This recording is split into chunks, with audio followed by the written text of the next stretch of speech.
1º de novembro. Você sabe o que a igreja realmente celebra neste dia? Não, não é Halloween. Também não é o dia de finados, que vem no dia seguinte. É o dia de Todos os Santos, uma das solenidades mais importantes do calendário católico. E o que isso significa para a sua vida? Significa que você está sendo convidado a fazer parte de uma família invisível que atravessa o tempo e o espaço. A história dessa celebração começou bem cedo. Já no século IV, os primeiros cristãos se reuniam para honrar aqueles que tinham entregado suas vidas por Cristo. Mas tinha um problema. Eram tantos mártires que ficou impossível dedicar um dia específico para cada um. Então, a igreja teve uma ideia brilhante. No ano 609, o Papa Bonifácio IV transformou o Panteão de Roma, aquele templo que era dedicado a todos os deuses pagãos, em uma igreja cristã dedicada a Maria e a todos os santos. Foi um gesto poderoso. Onde antes se adoravam ídolos, agora se celebrava a verdadeira fé.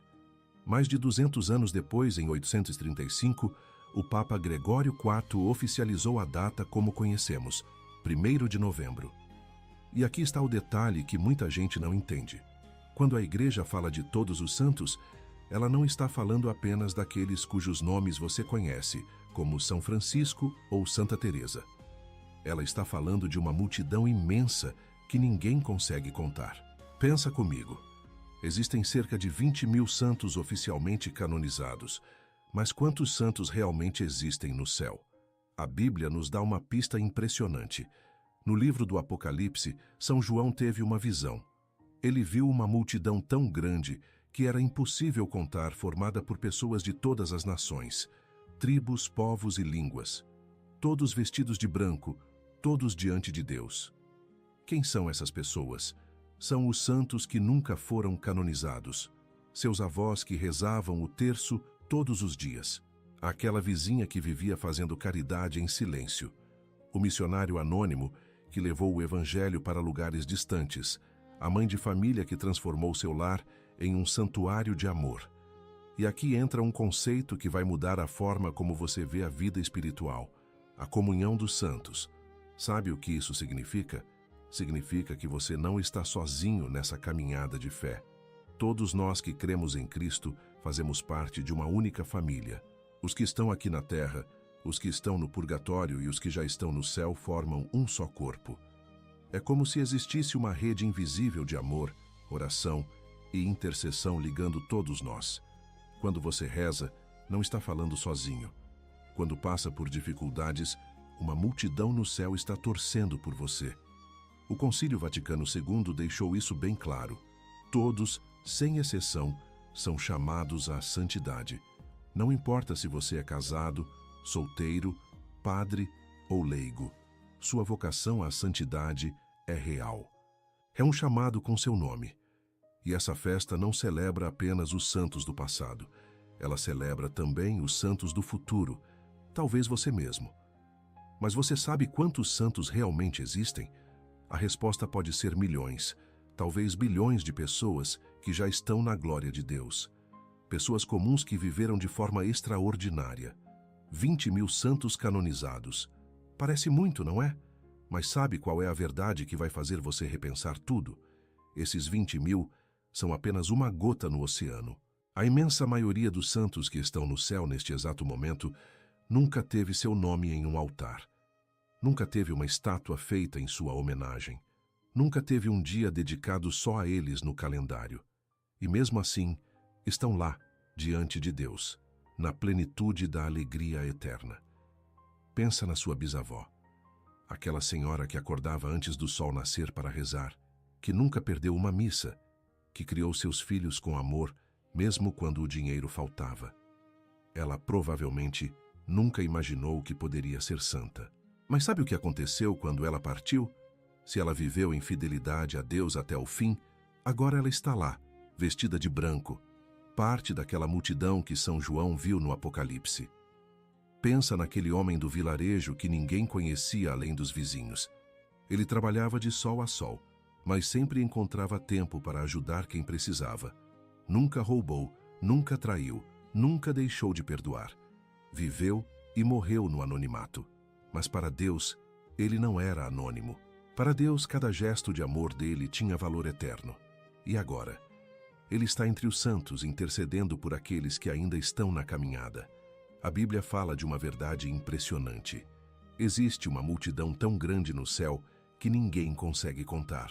De todas as nações, de todas as épocas. Pessoas que você nunca ouviu falar, mas que viveram vidas extraordinariamente fiéis. O pescador que sustentou sua família com honestidade. A professora que plantou sementes de fé em centenas de crianças. O pai de família que trabalhou em silêncio para que seus filhos tivessem um futuro melhor. Todos eles santos. Sabe por que isso é tão importante? Porque santidade nunca foi sobre fama. Santidade sempre foi sobre fidelidade.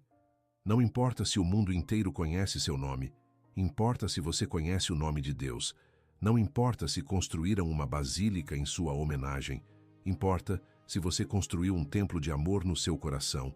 Tem uma mãe anônima que você nunca vai conhecer, mas que rezou tanto pelos filhos que mudou o destino de toda uma linhagem familiar. Tem um mártir dos primeiros séculos, cujo nome se perdeu na história, mas cujo testemunho de fé inspirou outros a permanecerem firmes na perseguição. Tem uma criança que morreu cedo demais, mas que tocou o coração de Deus com sua inocência e agora brilha como estrela no céu. Cada um deles viveu algo que você também pode viver. Uma vida escondida com Cristo em Deus. Uma vida onde o propósito não era aparecer, mas amar. Onde o objetivo não era ser reconhecido, mas ser fiel. E no final, quando tudo se revelou, eles descobriram que Deus havia visto cada lágrima, cada sacrifício, cada oração sussurrada no escuro, e que tudo isso tinha construído uma coroa eterna. Essas pessoas comuns que se tornaram santos extraordinários estão agora no céu, e eles não se esqueceram de nós. Eles intercedem, eles torcem, eles rezam por você. Você só não conhece o nome deles, mas Deus conhece. E isso é o que realmente importa. A santidade não tem fronteiras, nem de tempo nem de espaço. Em cada século, em cada continente, Deus levantou testemunhas que mostraram ao mundo que é possível viver o Evangelho de forma radical. E quando você conhece essas histórias, percebe algo extraordinário. A santidade se adapta a cada época, mas a essência permanece a mesma. Nos primeiros séculos, quando ser cristão significava arriscar a vida, milhares de homens e mulheres enfrentaram provas supremas nos anfiteatros romanos. Eles poderiam ter negado sua fé e voltado para casa, mas escolheram diferente. Seu testemunho de fé foi tão poderoso que o sangue dos mártires se tornou semente de novos cristãos. Onde parecia haver apenas derrota, nasceu a vitória da igreja. Séculos depois, na África do século IV, um jovem chamado Agostinho vivia uma vida dissoluta, longe de Deus. Sua mãe, Mônica, rezava sem cessar por sua conversão. E então aconteceu. Aquele homem perdido se tornou um dos maiores doutores da igreja. Santo Agostinho nos mostrou que ninguém está longe demais do alcance da graça divina. Sua transformação pessoal inspira milhões até os dias de hoje. Avançamos para a Idade Média e encontramos Francisco de Assis, um jovem rico da Itália que abandonou tudo para viver o Evangelho na pobreza radical. Ele conversava com os pássaros, cuidava dos leprosos, reconstruía igrejas com as próprias mãos. Mostrou que a santidade pode ser alegre, simples e completamente apaixonada por Cristo. Saltamos para o século XX e conhecemos Josefina Bakhita, do Sudão. Sequestrada ainda criança, vendida como escrava, passou por sofrimentos inimagináveis. Mas quando encontrou Cristo, experimentou uma liberdade que nenhuma corrente poderia roubar. Ela dizia que se encontrasse seus sequestradores, ajoelharia para agradecer, pois através daquele sofrimento chegou até Jesus. Que esperança renovada ela nos oferece. Na mesma época, Maximiliano Kolbe, um padre polonês, ofereceu sua vida no lugar de um pai de família em um campo de prisioneiros durante a Segunda Guerra. Em meio ao horror, ele levou consolo espiritual aos companheiros de cela. Seu sacrifício supremo mostrou que o amor pode brilhar até nos lugares mais sombrios. E chegamos aos nossos dias. Carlo Acutis, um adolescente italiano que morreu em 2006 aos 15 anos, usou a tecnologia para evangelizar. Criou um site catalogando milagres eucarísticos pelo mundo. Jogava videogame, usava jeans, era um jovem normal, mas tinha uma paixão extraordinária pela Eucaristia. Ele nos provou que santidade e modernidade podem caminhar juntas. Olha só essa galeria. Um mártir romano, um convertido africano, um franciscano medieval, uma ex-escrava sudanesa, um padre polonês, um adolescente da era digital. Diferentes séculos, diferentes continentes, diferentes estilos de vida, mas todos com o mesmo coração, totalmente entregue a Deus, todos com a mesma mensagem. Você também pode. A santidade atravessa o tempo porque o amor de Deus é eterno, e esse amor está chamando você agora. Tem uma mentira que precisa morrer, a ideia de que existe um único caminho para a santidade, que você precisa ser padre, freira ou missionário para ser santo. A verdade é justamente o oposto. A santidade se manifesta em todos os estados de vida, e seu estado de vida não é um obstáculo, é o seu caminho único para Deus. Você é casado? Então olha para Luiz e Zélia Martin. Eles se casaram em 1858, na França. Eram pessoas comuns, ele relojoeiro, ela empresária de bordados. Mas transformaram seu casamento em uma escola de santidade. Iam juntos à missa diária, rezavam em família, educaram suas filhas na fé. E sabe o resultado? Todas as 5 filhas que sobreviveram se tornaram religiosas. Uma delas foi Santa Teresinha de Lisieux. Em 2015, Luiz e Zélia se tornaram o primeiro casal da história a ser canonizado junto, na mesma cerimônia. Eles provaram que o matrimônio é um caminho real de santidade. Você é solteiro? Conhece Pier Giorgio Frassati. Jovem italiano, rico, bonito, atlético. Poderia ter tido tudo o que o mundo oferece, mas escolheu viver para os pobres. Visitava doentes, distribuía tudo o que tinha, vivia a fé com alegria contagiante. Morreu aos 24 anos. No seu funeral, multidões de pobres apareceram, gente que sua própria família não conhecia. Eram aqueles que ele havia ajudado em silêncio. Ele nos mostrou que a vida de solteiro pode ser uma entrega total ao serviço do reino. Você é religioso ou religiosa? Madre Teresa de Calcutá viveu 50 anos servindo os mais pobres entre os pobres, mas poucos sabem que ela passou décadas em aridez espiritual, sentindo a ausência de Deus. Mesmo assim, continuou servindo. Sua fidelidade na escuridão espiritual nos ensina que santidade não é sobre sentir, é sobre permanecer. Você é padre? Padre Pio passou 60 anos ouvindo confissões, carregando as dores das pessoas. Tinha os estigmas de Cristo no corpo, mas o que ele mais fazia era simplesmente estar presente para aqueles que precisavam. Sua vocação sacerdotal se tornou ponte entre céu e terra. E tem mais. Santos que foram ricos, como Luís IX, rei da França. Santos que foram pobres, como Bento José Labre, que viveu nas ruas. Santos que foram escravos, como Josefina Bakhita. Santos que foram reis, imperadores, camponeses, operários. E tem aqueles que começaram longe de Deus. Santo Agostinho viveu anos em uma vida desordenada, longe da fé. Foi a oração incansável de sua mãe, Santa Mônica, que sustentou sua conversão. Ele se tornou um dos maiores doutores da igreja. E Maria Madalena, aquela mulher de Magdala, de quem Jesus expulsou 7 demônios. Ela foi completamente transformada pelo encontro com Cristo. E no momento mais importante da história humana, foi ela quem Jesus escolheu para ser a primeira testemunha da ressurreição, a primeira evangelista da maior notícia de todos os tempos. Seu estado de vida não é desculpa. É seu chamado, é seu caminho. Deus te quer santo exatamente onde você está. Um rei da França, uma ex-escrava do Sudão, um adolescente italiano, um padre polonês, uma mãe de família. O que todas essas pessoas tão diferentes têm em comum? Existe um DNA da santidade que atravessa todas as vidas santas. E quando você descobre esse padrão, percebe que santidade tem método, não fórmula mágica. Primeiro, todos tiveram uma amizade profunda com Jesus. Não era religião distante, Não era simplesmente cumprir obrigações. Era relacionamento real. Eles conversavam com Deus como quem conversa com seu melhor amigo. Acordavam pensando nele. Dormiam confiando nele. A vida de fé deles não era um compartimento separado. Era o oxigênio que respiravam. Jesus não era uma ideia, era uma presença. Segundo, todos passaram por provações e permaneceram fiéis. Aqui está uma verdade que muita gente não gosta de ouvir. Nenhum santo foi poupado de sofrimento. Nenhum. Alguns perderam tudo. Outros enfrentaram doenças terríveis. Muitos foram incompreendidos pela própria família. Alguns viveram décadas em aridez espiritual, sentindo que Deus estava distante. Mas sabe o que fizeram? Permaneceram. A perseverança deles não era baseada em sentimentos, era baseada em decisão. Terceiro, todos colocaram Deus em primeiro lugar.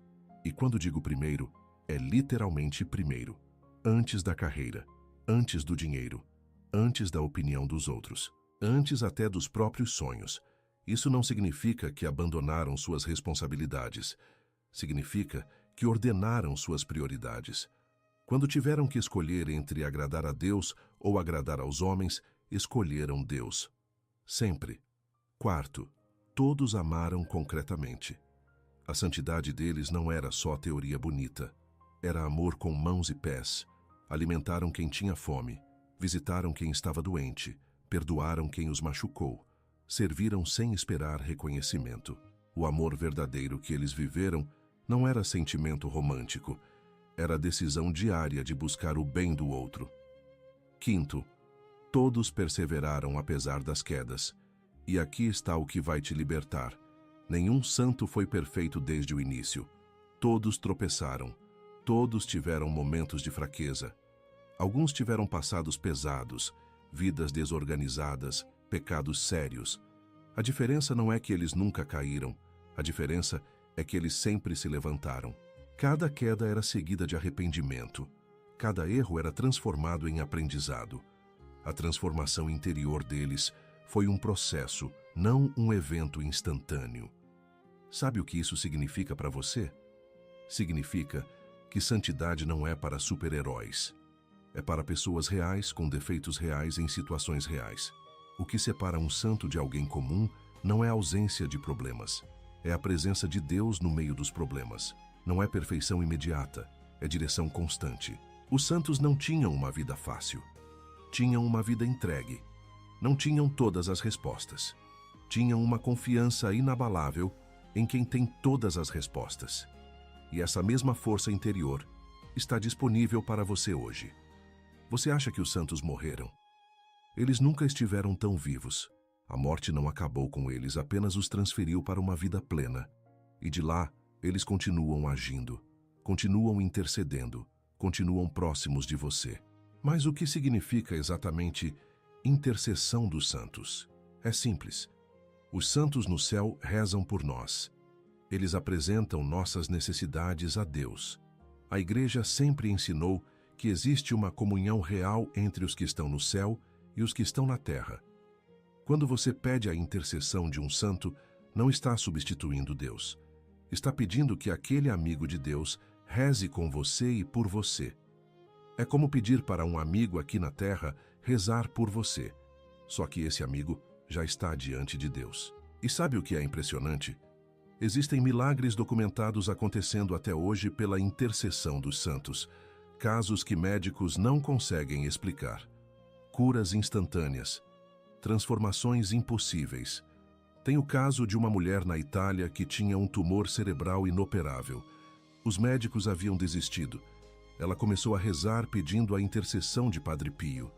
Uma semana depois, voltou ao hospital para exames. O tumor havia desaparecido completamente. Os médicos não encontraram explicação médica. Esse foi um dos milagres que permitiu a canonização do Padre Pio.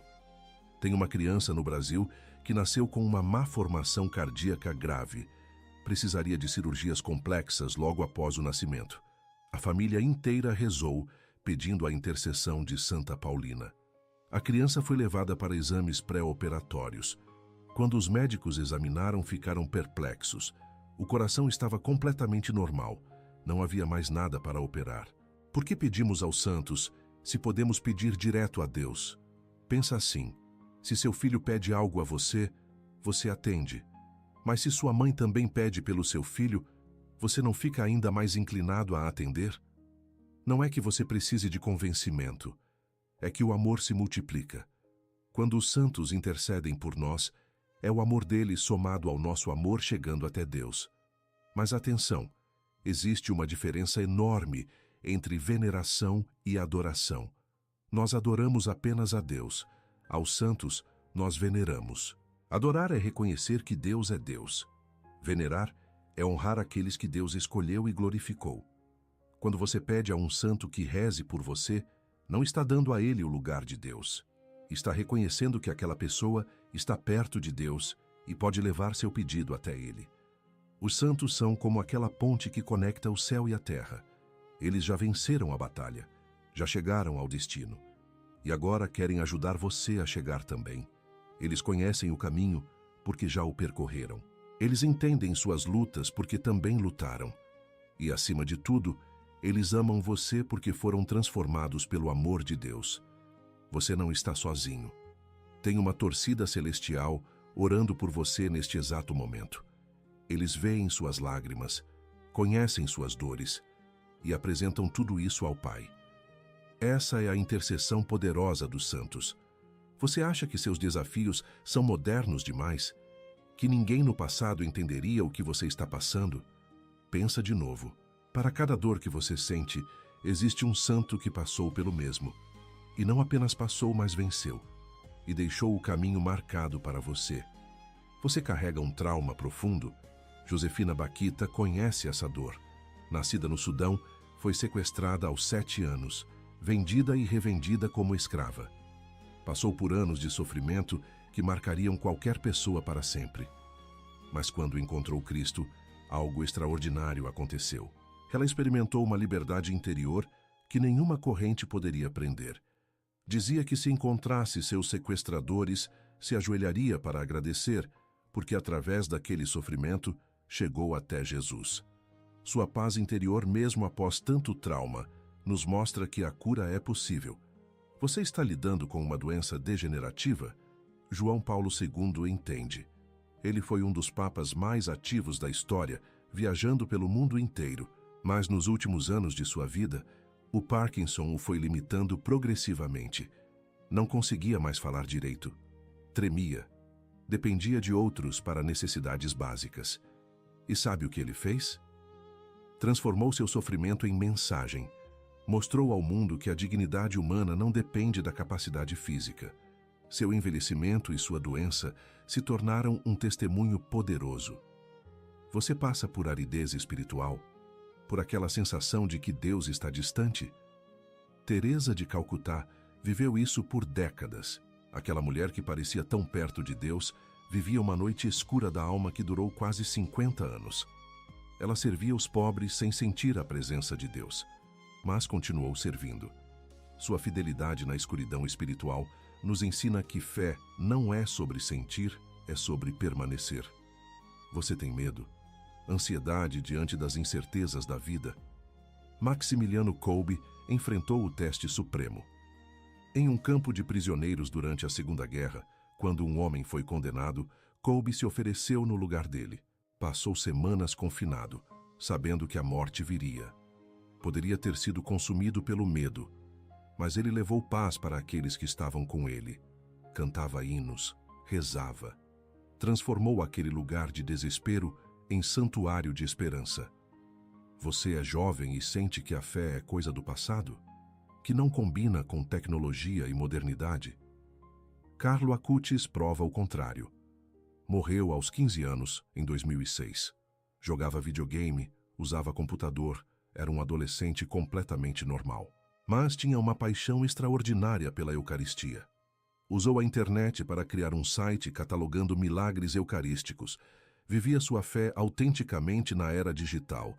Mostrou que santidade e juventude moderna podem caminhar juntas perfeitamente. Seus desafios não são únicos. Alguém no céu já enfrentou o que você enfrenta e venceu. E agora torce por você, reza por você. e deixou o exemplo de que é possível superar. Você não está sozinho nessa luta. Agora vem a parte que pode mudar sua vida para sempre. Tudo que você ouviu até aqui sobre os santos não era só informação, era preparação para este momento, para esta verdade. Você está sendo chamado à santidade. Não é sugestão, não é opcional. É seu chamado mais profundo. O Concílio Vaticano II deixou isso cristalino. Todos os fiéis de Cristo, de qualquer estado ou ordem, são chamados à plenitude da vida cristã e à perfeição da caridade. Leu bem? Todos. Não só padres, não só freiras, não só missionários, você. Exatamente como você é, onde você está. E aqui está a verdade que vai explodir sua mente. Deus não tem plano B para você. Você não é a segunda opção. Você não é o reserva. Você é o plano. Desde antes de você nascer, Deus sonhou com você sendo santo. Ele criou você especificamente para isso. Sua vida não é um acidente. É um chamado com nome e sobrenome. Mas tem um problema. A gente adia. A gente pensa, vou ser santo quando eu for perfeito. Quando eu superar esse defeito. Quando eu tiver mais tempo. Quando eu estiver mais preparado. E sabe o que acontece? A vida passa. E a santidade nunca chega. Porque santidade não é para quando você for perfeito. Santidade é exatamente para agora, imperfeito como você está. A verdade é que você nunca vai se sentir pronto. Nunca vai se sentir digno. E sabe por quê? Porque você realmente não é. Nenhum de nós é. Mas a graça de Deus não espera você ficar pronto. Ela te prepara no caminho. A transformação pessoal acontece enquanto você caminha, não antes de você começar. E aqui está o segredo que os santos descobriram. Santidade não é sobre fazer coisas extraordinárias. É sobre fazer as coisas ordinárias de forma extraordinariamente boa. É lavar a louça com amor. É trabalhar com excelência. É ser gentil com quem te irrita. É perdoar quando dói. É escolher a verdade quando mentir seria mais fácil. É colocar o celular de lado e dar atenção real para quem está na sua frente. Você não precisa se mudar para um mosteiro. Não precisa largar tudo e virar missionário na África, a menos que esse seja realmente seu chamado. Mas para a maioria de nós, Deus nos quer santos exatamente onde Ele nos colocou. No trabalho, em casa, na escola, no trânsito, na fila do mercado. Nesses lugares aparentemente comuns é que acontece a santidade real. Cada escolha que você faz hoje está te aproximando ou te afastando da santidade. Cada pequeno sim para Deus, cada não para o pecado, cada gesto de amor quando você preferiria ser egoísta, cada oração mesmo quando você não sente vontade. Tudo isso constrói sua santidade tijolo por tijolo. A santidade começa com um sim hoje. Não um sim perfeito, um sim sincero. E então, amanhã, outro sim. E depois outro. E de repente, você olha para trás e percebe que Deus te transformou. Você se tornou aquilo que Ele sempre soube que você seria. Seu nome pode estar nesta festa daqui a 100 anos, dependendo das escolhas que você faz hoje. Você chegou até aqui, conheceu os santos, entendeu o chamado. Agora vem a pergunta mais importante. Como começar? Como dar o primeiro passo neste caminho de santidade? A resposta é mais simples do que você imagina. Primeiro passo, reconheça que você é amado. Não por causa do que você faz, não por causa do que você conquistou. Você é amado simplesmente porque existe. Deus não te ama porque você é bom. Ele te ama, ponto. E esse amor não muda quando você falha. Quando você internaliza isso, sua identidade pessoal se transforma. Você para de tentar merecer amor e começa a viver a partir dele. Esse é o alicerce de tudo. Segundo passo, escolha uma área da sua vida para colocar Deus em primeiro lugar.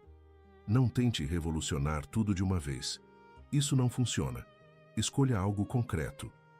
Pode ser seu relacionamento com seu cônjuge. Pode ser a forma como você trabalha. Pode ser como você usa seu tempo livre. pode ser sua vida financeira.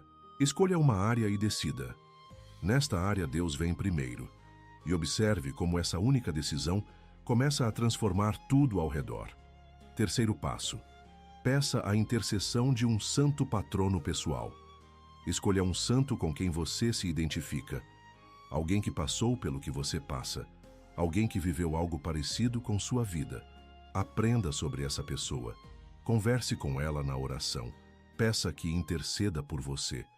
Esse santo se torna seu companheiro de jornada, seu mentor espiritual. Agora 3 práticas diárias que vão sustentar sua caminhada. Primeira, oração. Não precisa ser longa. Pode ser 5 minutos pela manhã. Mas precisa ser constante.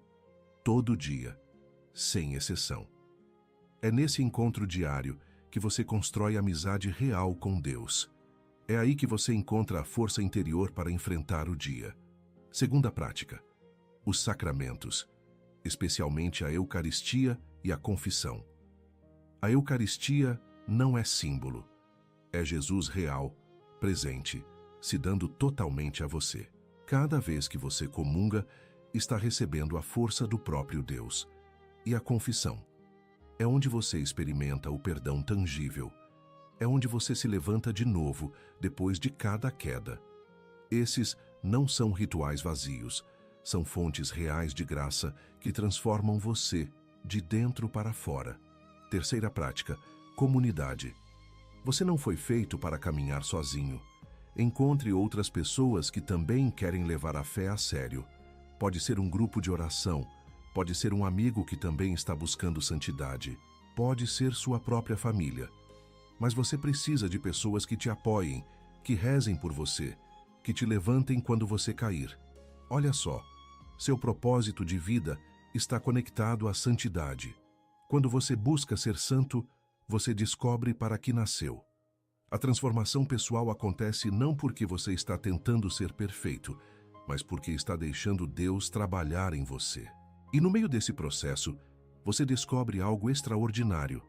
Paz interior mesmo no caos, esperança renovada mesmo na dificuldade, alegria profunda mesmo no sofrimento.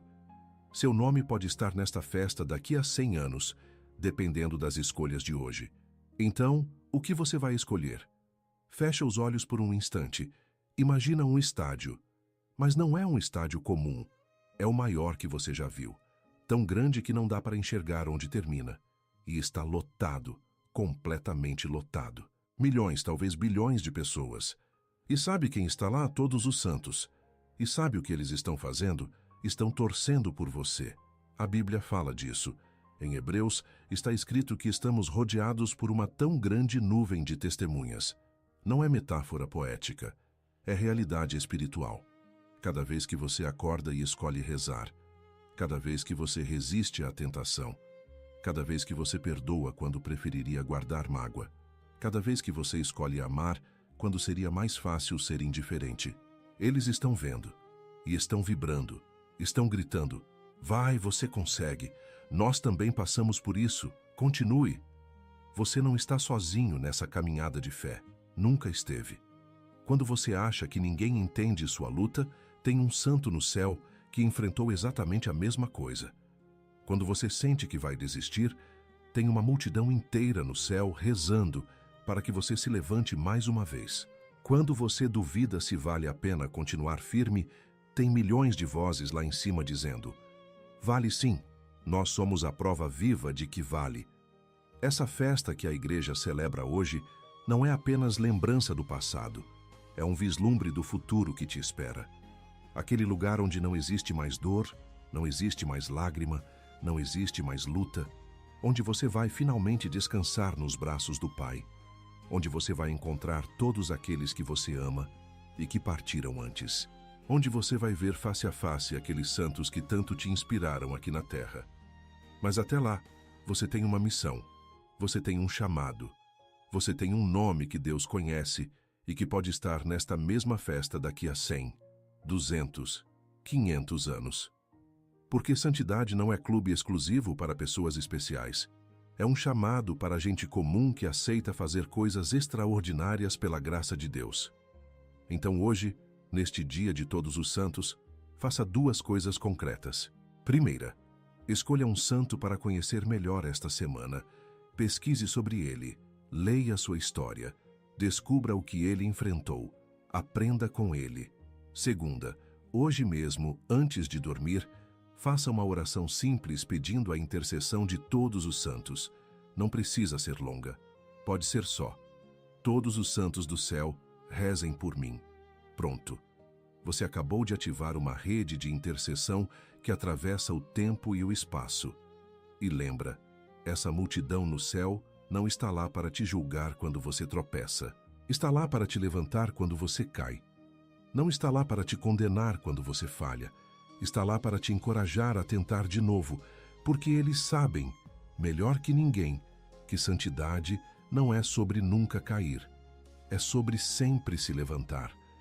Você tem uma comunidade de fé que não termina nas portas da igreja. Ela continua no céu. E hoje, enquanto você vive sua vida espiritual aqui na terra, tem uma família inteira lá em cima fazendo força por você. Acredita nisso, descansa nisso e deixa que essa verdade transforme a forma como você vê seus desafios. A santidade não é um clube exclusivo, é um chamado com seu nome. E a multidão já está esperando você chegar.